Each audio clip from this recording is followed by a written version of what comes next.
Imagine ಮಾಡಿ ಒಂದು company ಇದೆ, ಅದು ಜನರಿಂದ ಫಂಡ್ ರೈಸ್ ಮಾಡಿದೆ. ಕಲೆಕ್ಟ್ ಮಾಡಿರೋ ಫಂಡ್ಗೆ ಇನ್ ರಿಟರ್ನ್ ಇಂಟ್ರೆಸ್ಟ್ ಆದ್ರೂ ಕೊಡ್ಬೇಕಲ್ವಾ? ಅದು ಕೂಡ ಕೊಡಲ್ಲ. ಕಲೆಕ್ಟ್ ಮಾಡಿರೋ ಫಂಡ್ ನ ರಿಟರ್ನ್ ಮಾಡೋದಕ್ಕೆ ಒಂದು ನಿರ್ದಿಷ್ಟ ಸಮಯ ಕೂಡ ಇಲ್ಲ. ವಿಚಿತ್ರ ಅನಿಸ್ತಿದ್ಯಾ? ಹಾಗಾದ್ರೆ ಬನ್ನಿ IPO ಅಂದ್ರೆ ಏನು ಅಂತ ತಿಳ್ಕೊಳ್ಳೋಣ. Welcome to stock impulse. ಇಲ್ಲಿ ಸ್ಟಾಕ್ ಮಾರ್ಕೆಟ್ಗೆ ಸಂಬಂಧಿಸಿದಂತ ವಿಷಯಗಳನ್ನ ಅತ್ಯಂತ ಸುಲಭವಾಗಿ ಮತ್ತು ಸರಳವಾದ ಭಾಷೆಯಲ್ಲಿ ವಿವರಿಸೋ ಜವಾಬ್ದಾರಿ ನಮ್ದು. ಫಾರ್ ಎಕ್ಸಾಂಪಲ್, ಒಂದು ಕಂಪನಿ ಇದೆ. Either it may be in manufacturing industry or service industry. Company run ಮಾಡಬೇಕು ಅಂದ್ರೆ ಫಂಡ್ ಬೇಕು.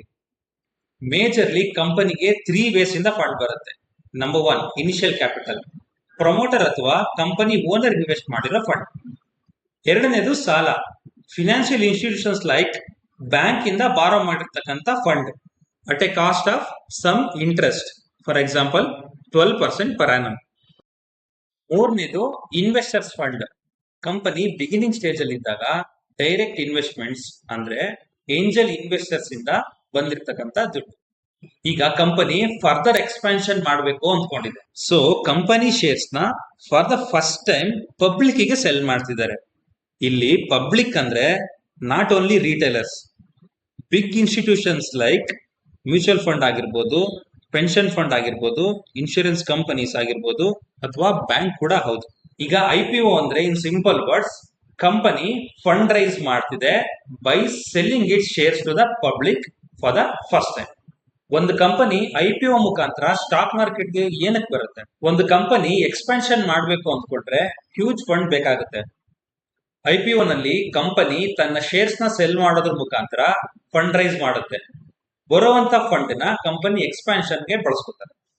ಫಾರ್ ಎಕ್ಸಾಂಪಲ್, ಒಂದು ಒಳ್ಳೆ ಬಿಸ್ನೆಸ್ ಮಾಡಲ್ ಇರೋ ಮತ್ತು ಸ್ಟ್ರಾಂಗ್ ಫಿನಾನ್ಷಿಯಲ್ ಇರೋ ಕಂಪನಿ ಇದೆ. ಅವರು ಆ ಕಂಪನಿ ಬಿಸ್ನೆಸ್ ನ ತುಂಬಾ ಎಫಿಷಿಯಂಟ್ ಆಗಿ ರನ್ ಮಾಡ್ತಿದ್ದಾರೆ. ಆದ್ರೆ ಈ ಕಂಪನಿ ಬಗ್ಗೆ ಹೆಚ್ಚು ಜನರಿಗೆ ತಿಳಿದೇ ಇಲ್ಲ.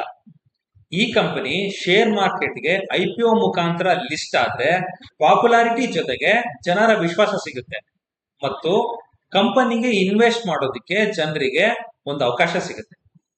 ಫಾರ್ ಎಕ್ಸಾಂಪಲ್, ಒಂದು ಕಂಪನಿ 1000 crores ಸಾಲ ಮಾಡಿದೆ. 12% ಬಡ್ಡಿ ಅಂದ್ರು 120 ಕೋಟಿ ಪರ್ ಇಯರ್ ಪೇ ಮಾಡಬೇಕು. IPO ನಲ್ಲಿ ಬಂದಿರೋ ಫಂಡ್ ಇಂದ ಸಾಲ ತೀರ್ಸಿದ್ರೆ ಕಂಪನಿಗೆ 120 ಕೋಟಿ ಪ್ರತಿ ವರ್ಷ ಉಳಿಯುತ್ತೆ. ಇದರಿಂದ ಕಂಪನಿ ಫಿನಾನ್ಷಿಯಲ್ ಸ್ಟ್ರಾಂಗ್ ಆಗುತ್ತೆ. ಕಂಪನಿ ಫಿನಾನ್ಷಿಯಲ್ ಸ್ಟ್ರಾಂಗ್ ಆದ್ರೆ ಕಂಪನಿ ಶೇರ್ ಪ್ರೈಸ್ ನಲ್ಲಿ ಅಪ್ರಿಸಿಯೇಷನ್ ಕಾಣಬಹುದು. ಫಾರ್ ಎಕ್ಸಾಂಪಲ್, 100 ರೂಪಾಯಿ ಇರೋ ಶೇರು 110 ಇಲ್ಲ 120 ರೂಪಾಯಿಗೆ ಅಪ್ರಿಸಿಯೇಟ್ ಆಗುತ್ತೆ. ಆಗ ಕಂಪನಿ ಇನ್ವೆಸ್ಟರ್ಸ್ಗೆ ಲಾಭ ಆಗುತ್ತೆ. ಕಂಪನಿ ಬಿಗಿನಿಂಗ್ ಸ್ಟೇಜ್ ಅಲ್ಲಿ ಬಂದಿರೋ ಇನ್ವೆಸ್ಟರ್ಸ್ಗೆ ಐದರ್ ಪಾರ್ಷಿಯಲ್ ಆರ್ ಫುಲ್ ಪ್ರಾಫಿಟ್ ನ ಬುಕ್ ಮಾಡೋದಕ್ಕೆ ಅವಕಾಶ ಸಿಗುತ್ತೆ. ಈಗ IPO ಪ್ರೊಸೆಸ್ ಹೇಗ್ ನಡೆಯುತ್ತೆ? ಮೊದಲನೇದು ಪ್ರಿಪರೇಷನ್, ಕಂಪನಿಯ ಹಣಕಾಸು ಪರಿಶೀಲನೆ ಅಂದ್ರೆ ಫಿನಾನ್ಷಿಯಲ್ ವೆರಿಫಿಕೇಶನ್, ಮತ್ತು ಕಂಪನಿ ವ್ಯಾಲ್ಯೂಯೇಷನ್ ಮಾಡಲು ಅಂಡರ್ ರೈಟರ್ಸ್ ನ ನೇಮಕ ಮಾಡಲಾಗುತ್ತೆ. ಅಂಡರ್ ರೈಟರ್ಸ್ ಅಂದ್ರೆ ಇನ್ವೆಸ್ಟ್ಮೆಂಟ್ ಬ್ಯಾಂಕರ್ಸ್. ಇಲ್ಲಿ ಇನ್ವೆಸ್ಟ್ಮೆಂಟ್ ಬ್ಯಾಂಕರ್ಸ್ಗೆ ಎಕ್ಸಾಂಪಲ್ ಕೊಡೋದಾದ್ರೆ ICICI securities, Axis Capital etcetera. ಮುಂದಿನದು ಡಾಕ್ಯುಮೆಂಟೇಶನ್. ಎಂಟೈರ್ IPO ಪ್ರೋಸೆಸ್ ನ ರೆಗ್ಯುಲೇಟ್ ಮಾಡೋದು SEBI. Company before IPO DRHP ಅನ್ನೋ ಡಾಕ್ಯುಮೆಂಟ್ ನ ಸೆಬಿಗೆ ಸಬ್ಮಿಟ್ ಮಾಡಬೇಕು. ಈ DRHP ಅಂದ್ರೆ ಏನು? DRHP ಅಂದ್ರೆ ಡ್ರಾಫ್ಟ್ ರೆಡ್ ಹೆರಿಂಗ್ ಪ್ರಾಸ್ಪೆಕ್ಟ್ಸ್ ಅಂತ. ಈ DRHP ನಲ್ಲಿ ಕಂಪನಿಯ ಬಗ್ಗೆ ಎಲ್ಲ ಮಾಹಿತಿ ಮತ್ತು IPO ನಲ್ಲಿ ರೈಸ್ ಮಾಡ್ತಿರೋ ಫಂಡ್ ನ ಹೇಗೆ ಬಳಸಲಾಗುತ್ತೆ ಅನ್ನೋ ಎಲ್ಲ ನಿರ್ದಿಷ್ಟ ಮಾಹಿತಿನ ಕಂಪನಿ ಇದರಲ್ಲಿ ಮೆನ್ಷನ್ ಮಾಡಿರ್ತಾರೆ. ಮುಂದಿನದು ಮಾರ್ಕೆಟಿಂಗ್. ಈಗ ಒಂದು ಕಂಪನಿ IPO ಬರ್ತಿದೆ ಅಂತ ಜನರಿಗೆ ಹೇಗೆ ಗೊತ್ತಾಗುತ್ತೆ? ಹಾಗಾಗಿ ಕಂಪನಿಯವರು ನ್ಯೂಸ್ ಪೇಪರ್ ಮುಖಾಂತರ, ನ್ಯೂಸ್ ಚಾನಲ್ ಮುಖಾಂತರ ಮತ್ತು ಬ್ರೋಕರ್ ಅಪ್ಲಿಕೇಶನ್ ಮುಖಾಂತರ ಮಾರ್ಕೆಟಿಂಗ್ ಮಾಡ್ತಾರೆ. ಮುಂದಿನದು ಆಫರಿಂಗ್.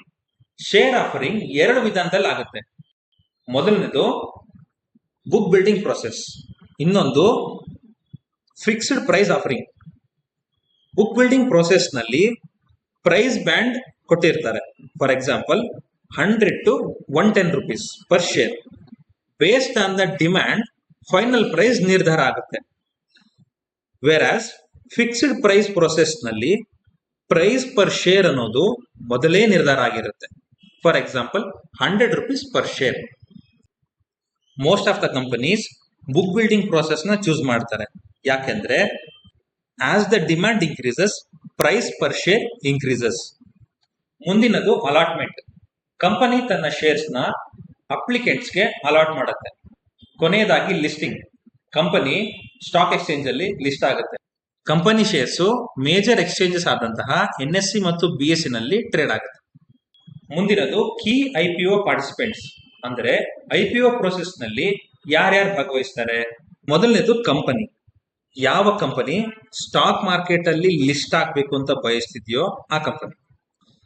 ಎರಡನೇದು ಅಂಡರ್ ರೈಟರ್ಸ್, ಅಂದ್ರೆ ಇನ್ವೆಸ್ಟ್ಮೆಂಟ್ ಬ್ಯಾಂಕರ್ಸ್. ಮೂರನೇದು ರೆಗ್ಯುಲೇಟರಿ ಬಾಡೀಸ್. ಇಂಡಿಯಾದಲ್ಲಿ ಸ್ಟಾಕ್ ಮಾರ್ಕೆಟ್ ನ ರೆಗ್ಯುಲೇಟ್ ಮಾಡೋದು ಸೆಬಿ. ಸೆಬಿ ಅಂದ್ರೆ securities and exchange board of India. ನಾಲ್ಕನೇದು ಇನ್ಸ್ಟಿಟ್ಯೂಷನಲ್ ಇನ್ವೆಸ್ಟರ್ಸ್, ಅಂದ್ರೆ ಲಾರ್ಜ್ ಸ್ಕೇಲ್ ಇನ್ವೆಸ್ಟರ್ಸ್. ಯಾರು ದೊಡ್ಡ ಮೊತ್ತದ ಅಮೌಂಟ್ ಅನ್ನ ಇನ್ವೆಸ್ಟ್ ಮಾಡ್ತಿರ್ತಾರೋ ಅವರನ್ನ ಇನ್ಸ್ಟಿಟ್ಯೂಷನಲ್ ಇನ್ವೆಸ್ಟರ್ಸ್ ಅಂತ ಕರೀತಾರೆ. ಫಾರ್ ಎಕ್ಸಾಂಪಲ್ QIB ಅಂದ್ರೆ ಕ್ವಾಲಿಫೈಡ್ ಇನ್ಸ್ಟಿಟ್ಯೂಷನಲ್ ಬಯರ್ಸ್. HNIs ಅಂದ್ರೆ high net worth individuals. FII foreign institutional investors. DII domestic institutional investors, pension funds etcetera.